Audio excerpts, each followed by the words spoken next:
आप सभी को यीशु मसीह के महान नाम में प्रेज द लॉर्ड। मैं शानिका थियोफिलस आज आप सभी के सामने एक वचन लेकर आई हूँ। तो हम सभी निकालेंगे पहला कुरिन्थियों उसका चैप्टर 7 का वर्स 23।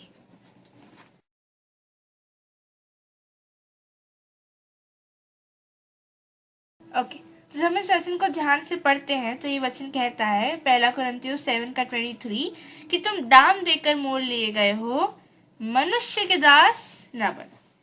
Praise the Lord. ये वचन हमसे क्या कहना चाहता है कि तुम दाम देकर मोल लिए गए हो, अब तुम मेरे हो। जब हम किसी चीज को खरीद लेते हैं तो वो चीज हमारी हो जाती है। जब हम किसी चीज को खरीदते हैं हम क्या देते हैं, उसके लिए दाम देते हैं, है ना। और वो चीज फिर हमारी हो जाती है और फिर कोई और नहीं पर हम उसे यूज करते हैं, है ना। हम उस चीज को यूज करते हैं, ठीक है। तुम दाम देकर मोल लिए गए हो, इसलिए तुम किसके हो? परमेश्वर के हो। तो परमेश्वर के दास बनो, मनुष्य के दास न बनो। और वो दाम क्या है जिसे देकर हम मोल लिए गए हैं? जब बहुत पाप बढ़ गया था तो यीशु मसीह हमारे लिए आए इस दुनिया में। उन्होंने अपने जीवन को गुजारा और बताया कि तुम ऐसे जियो। और फिर जब वो घड़ी आई कि जब उन्हें क्रूस पर चढ़ाया गया और उनका कीमती लहू बहाया गया, वो लहू हमारा दाम है। वो लहू बहाया और उस पवित्र लहू के द्वारा हम खरीद लिए गए। और अब हम यीशु मसीह उस पवित्र परमेश्वर के कहलाए जाते हैं। अब हम खुद के नहीं हैं, बाकी किसकी संतान है? परमेश्वर की, क्योंकि उसने हमें दाम देकर मोल लिया है। उसने अपना इकलौता बेटा, उसने अपना पहलौटा पृथ्वी पर भेजा ताकि उसका लहू बहाया जाए और हम उसके लहू के द्वारा, उस पवित्र लहू के द्वारा खरीद लिए जाएं और फिर उसके कहलाएं। अब हम संसार के नहीं हैं, हम खुद के तक नहीं हैं, परंतु लिखा है कि तुम्हारा देह पवित्र आत्मा का मंदिर है और हम उसके हो चुके हैं। हम मनुष्य के दास ना बने। ये ना सोचे कि अच्छा इसने ये काम दिया है जो परमेश्वर के विरोध में है, हम नहीं करेंगे तो बुरा लग सकता है, या हम नहीं करेंगे तो लड़ाई हो सकती है ना। इसका ऑर्डर तुम्हें मानना ही पड़ेगा, वो ना करें। जब आपको कोई ऐसी चीज करने को कहता है जो परमेश्वर के विरोध में है, डायरेक्ट मना करना आना चाहिए। ये नहीं लगना चाहिए कि अच्छा ये सोचेगा क्या, मैं क्या कहूं, मना कैसे करूं, क्या बोलूं कि नहीं मैं नहीं करता, क्या सोचेगा वो कि यार ये कैसा है। उनको जो सोचना है सोचने दो। अगर वो आपको कुछ ऐसा काम करने को बोलते हैं, कोई भी अगर कुछ ऐसा काम करने को बोलता है जो कि यीशु मसीह के विरोध में है, तो बोल दो I am a Christian. I am a Christian itself बोलता है कि मैं यीशु मसीह का हूं। I follow Christ. मैं खरीद लिया गया हूं और अब जो वो चाहता है वही होगा, पर जो मैं चाहता हूं या जो कोई और चाहता है वो ना हो। जो उसकी इच्छा हो वो हमारे साथ हो, क्योंकि हम पवित्र आत्मा के मंदिर हैं। इसलिए वही अच्छी तरीके से जानता है कि हमारे द्वारा क्या होना चाहिए। अगर हम खुद की बुद्धि यूज करें या ऐसे कामों में लग जाएं जो हम खुद के लिए चाहते हैं या दूसरे हमसे चाहते हैं, तो हम उस मंदिर को गंदा करते हैं, खराब करते हैं। हम अपने आप को खुद ही उससे छीन कर, जिसने हमें खरीद लिया है उससे अपने आप को छीन कर किसी और को दे देते हैं, संसार को दे देते हैं कि ठीक है मैं हूं तो यीशु का, मैं दाम देकर खरीद लिया गया हूं, पर क्योंकि वो मुझे माफ कर देता है ना, इसलिए कोई बात नहीं, थोड़ी देर के लिए चलता है। ऐसा नहीं होता है। हाँ बिल्कुल, वो माफ करते हैं, वो बहुत दयालु हैं, क्योंकि वो हमारे पिता हैं। वो हमारे क्रूस पर चढ़े। कौन करता है ऐसे? उन्होंने किया, क्योंकि हमसे बहुत बहुत प्यार करते हैं। वो आपसे इतना प्यार करते हैं ना कि जब यीशु मसीह और आप में उनको चुनना पड़ा, उस परमेश्वर को, तो उन्होंने आपको चुना और अपने इकलौते बेटे को इस पृथ्वी पर भेजा कि इनके पापों की क्षमा हो। इसलिए तू अपना लहू बहा और इन दाम देकर मेरे पास ले आ। पेटेंट राइट बोलते हैं ना, इन पर मेरा राइट है सिर्फ क्योंकि मैंने इन्हें खरीद लिया है और अब ये मेरे मंदिर हैं। इनके अंदर पवित्रता, परमेश्वर यीशु मसीह, पवित्र आत्मा वास करने चाहिए, ना कि संसार। और हम क्या करते हैं कि माफ कर देंगे क्योंकि हमसे वो प्यार करते हैं ना, इसलिए थोड़े टाइम के लिए कुछ कर लेते हैं, फिर तो माफी मांग लेंगे, माफ कर दिए जाएंगे, घुटनों पर जाएंगे, दिल से माफी मांगेंगे, माफ कर देंगे यीशु अप्पा, क्योंकि वो हमसे प्यार करते हैं, दयालु हैं। हमने इस चीज का मजाक बना के रख दिया है। क्या हम नहीं जानते कि वो जो हमसे इतना प्यार करता है, उसे बुरा नहीं लगता होगा जब हम बार बार ये करते होंगे? क्या वो हम पर विश्वास कर पाता होगा ऐसा सब करने के बाद में? नहीं। एक बार अपने आप को दें उसे और फिर कहें कि अब हम तेरे हैं, तेरा मंदिर है, तूने हमें खरीदा है, जैसा तू चलाना चाहता है चला, जैसा तू यूज करना चाहता है तू कर, मैं तेरा हूँ खुदा।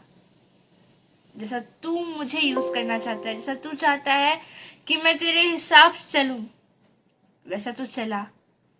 मेरी बुद्धि, मेरी खुद की बुद्धि उतनी नहीं है कि मैं अपने आप को संभाल पाऊं।